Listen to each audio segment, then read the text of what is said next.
Selamat pagi anak-anak, bertemu kembali dengan Mr. Agus di pelajaran tematik. Hari ini Mr. Agus akan lanjutkan pelajaran tema kita, tema 9, subtema 2, pembelajaran 5 dan pembelajaran 6. Siapkan buku modul dan peralatan tulis kalian. Tujuan pembelajaran hari ini, yang pertama, siswa dapat menentukan tanda tempo dan tinggi rendahnya pada lagu. Yang kedua, siswa dapat memahami pemanfaatan sumber daya alam. Yang ketiga, siswa dapat memahami bentuk kerjasama dalam menjaga kelestarian sumber daya alam. Yang keempat, siswa dapat menuliskan hasil dari wawancara. Kita akan mulai dengan bagaimana menentukan tanda tempo dan tinggi rendahnya nada dalam lagu Desaku Yang Ku Cinta, halaman 36. Untuk memahami tanda tempo dan tinggi rendahnya lagu pada Desaku Yang Ku Cinta, perhatikan cara menyanyikan lagu ini dengan baik. Besok Mr. Agus akan sertakan video bagaimana menyanyikan lagu Desaku Yang Ku Cinta dengan lirik dan tempo yang tepat. Ini dia lagu Desaku Yang Ku Cinta karya El Manik. Kita akan lanjutkan dengan pemanfaatan sumber daya alam. Yang pertama, sumber daya alam itu yang pertama adalah hasil dari pertanian. Hasil dari pertanian itu misalnya adalah padi, jagung, sagu, singkong, talas. Semua hasil pertanian yang Mister ucapan ini adalah sebagai bahan makanan pokok. Yang selanjutnya adalah kedelai. Kedelai itu sebagai bahan baku untuk pembuatan tahu dan tempe. Selanjutnya adalah kapas. Kapas sebagai bahan baku untuk pembuatan kain yang berasal dari benang. Yang kedua adalah hasil perkebunan. Hasil perkebunan yang ada itu contohnya adalah kelapa sawit. Kelapa sawit dapat diolah menjadi minyak goreng, juga bisa diolah menjadi bahan baku yang lain, menjadi bahan mentega atau margarin. Yang kedua dari hasil perkebunan adalah kopi, coklat, teh. Ketiga bahan yang Mister ucapkan ini dapat dipakai untuk bahan baku dari minuman. Ketiga adalah cengkeh. Cengkeh, tembakau, ini adalah bahan baku untuk pembuatan rokok.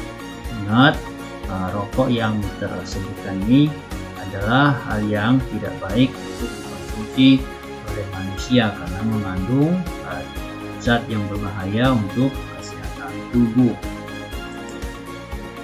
Yang keempat adalah karet. Karet merupakan hasil perkebunan. Karet diolah menjadi bahan baku pembuatan ban. Kita akan masuk kepada pemanfaatan sumber daya alam.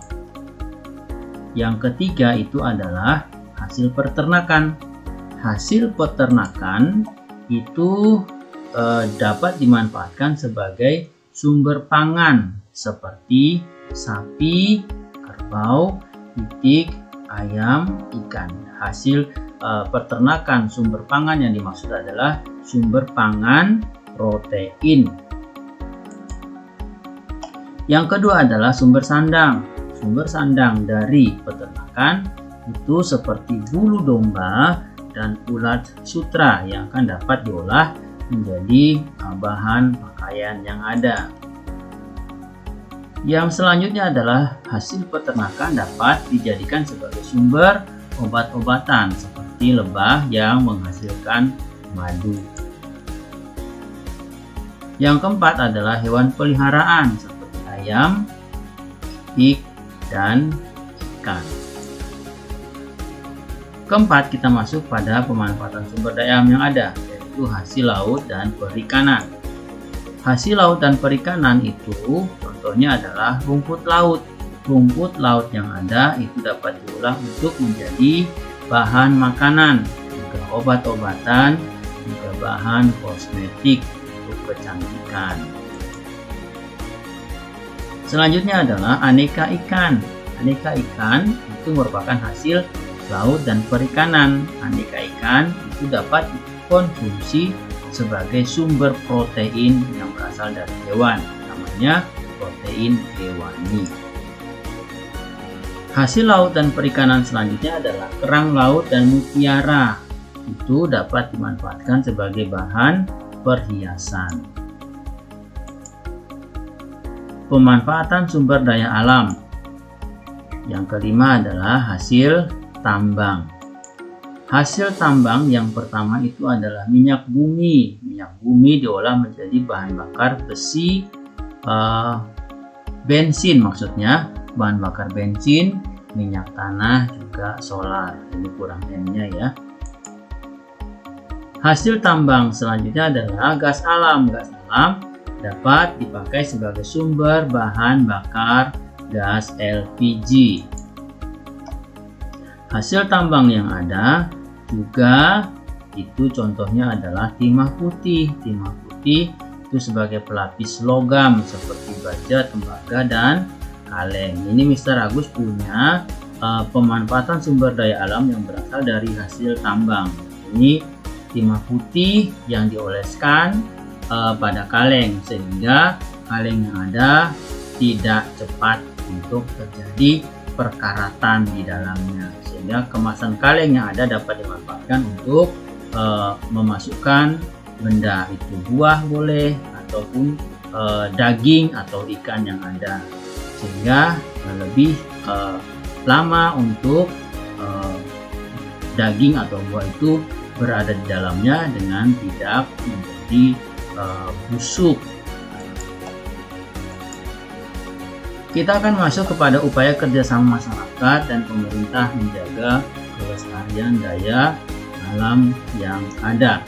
Ternyata warga masyarakat dan pemerintah itu harusnya selalu bekerja sama untuk bagaimana menjaga kelestarian sumber daya alam yang ada, sehingga sumber daya alam yang ada itu dapat terjaga kelestariannya. Karena itu perlu adanya kerjasama antara pemerintah dan masyarakat. Yang pertama kita masuk kepada bentuk kerjasama antar warga. Ini adalah bentuk kerjasama antar warga, berarti warga dengan warga yang ada. Contohnya misalnya adalah bekerja sama membersihkan selokan. Ini adalah kegiatan yang dapat dilakukan antar warga yang ada. Yang kedua adalah saling mengingatkan untuk tidak merusak lingkungan. Jadi antar warga boleh saling mengingatkan untuk bagaimana tidak merusak lingkungan yang ada.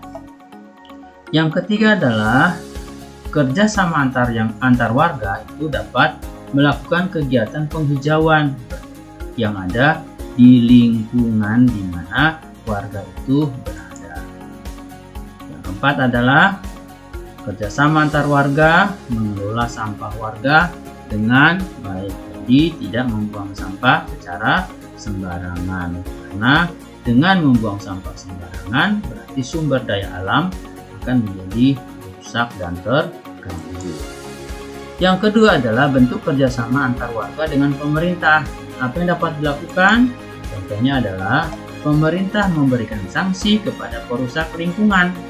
Jadi setiap warga negara yang melakukan tindakan merusak lingkungan, pemerintah memberikan sanksi. Diharapkan dengan sanksi yang ada membuat warga menjadi tidak membuang sampah atau tidak merusak lingkungan yang ada.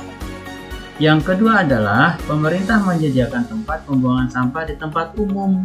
Jadi pemerintah bekerja sama dengan warga untuk bagaimana pemerintah menyediakan tempat pembuangan sampah di tempat-tempat umum. Misalnya di tempat-tempat di mana tempat-tempat umum misalnya ada, misalnya tempat rekreasi bersama. Kalau di Bali contohnya adalah di hutan Renon. Itu ada tempat-tempat sampah khusus yang disiapkan oleh pemerintah supaya setiap warga yang menikmati olahraga bersama di tempat itu, jikalau membuang sampah, buanglah sampah pada tempat yang disiapkan oleh pemerintah. Yang keempat adalah pemerintah membentuk lembaga masyarakat desa hutan. Jadi hutan yang ada hendaknya dijaga dengan baik. Pemerintah membentuk lembaga supaya masyarakat tidak semena-mena merusak lingkungan yang ada. Kita masuk kepada manfaat kelestarian sumber daya alam dan lingkungan bagi warga masyarakat. Ternyata kelestarian sumber daya alam memberikan manfaat bagi lingkungan masyarakat yang ada. Kita akan lihat bagaimana manfaatnya. Manfaat kelestarian sumber daya alam yang pertama adalah terhindar dari bencana alam. Jelas, sumber daya alam yang ada jika dijaga dengan baik akan memungkinkan warga terhindar dari bencana alam. Yang kedua adalah menikmati hasil alam. Jadi alam yang dijaga, masyarakat, warga masyarakat dapat menikmati hasil alam yang ada. Yang ketiga adalah masyarakat akan menikmati hidup nyaman dengan lingkungan yang asri dan udara yang bersih. Apa itu asri? Aman, sejuk, rapi, dan indah. Yang keempat adalah tercukupi dengan baik segala kebutuhan yang telah disediakan oleh alam. Alam menyediakan yang terbaik buat manusia ketika manusia menjaga alam itu. Jadi ada hubungan timbal balik di dalamnya. Kalau manusia merusak, manusia tidak bisa menikmati sumber daya alam yang disiapkan oleh alam itu yang diberikan Tuhan bagi manusia. Yang kelima adalah kesejahteraan meningkat. Sumber daya alam terjaga membuat masyarakat menikmati sehingga kesejahteraan masyarakat bisa meningkat. Ini Mister lihatkan ini adalah bagaimana kelestarian sumber daya alam dijaga dengan baik. Manusia bisa mengelola tempat yang baik yang ada, dijadikan sebagai tempat membuat pertanian, khususnya padi, sehingga dengan padi yang menghasilkan dapat membuat manusia menikmati dan meningkatkan kesejahteraan masyarakat. Manusia dapat menikmati semuanya, menikmati udara, menikmati kebutuhan, menikmati kesejahteraan dari hasil penjualan padi yang ada. Kita akan masuk kepada hal-hal yang harus diperhatikan saat menulis hasil wawancara. Ini adalah contoh wawancara anak-anak SD kepada Bapak petani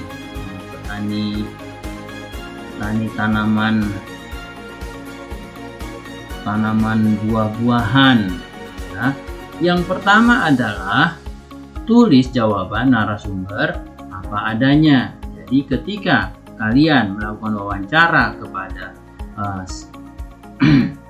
narasumber, yang pertama itu tulis jawaban narasumber dengan apa adanya, jangan dilebih-lebihkan. Yang kedua adalah kejadian, peristiwa, dan pendapat dari narasumber harus disajikan dengan jelas. Yang ketiga adalah tuliskan tujuan penulisan hasil wawancara. Tujuan maksudnya apa? Tujuan penulisannya kepada siapa? Kita melakukan wawancara. Kalau kita melakukan wawancara kepada Pak Petani, petani apa? Petani misalnya petani sayur. Berarti tujuan wawancaranya kepada Pak Petani sayur. Yang keempat adalah tuliskan juga informasi mengenai tempat, waktu, suasana, dan latar belakang dari narasumber. Kalian juga bisa menulis informasi mengenai tempatnya di mana, waktunya kapan, suasananya bagaimana, latar belakang ceritanya di tempat mana. Itu sebaiknya harus ditulis dengan baik dan tidak perlu dilebih-lebihkan. Terima kasih untuk pembelajaran hari ini.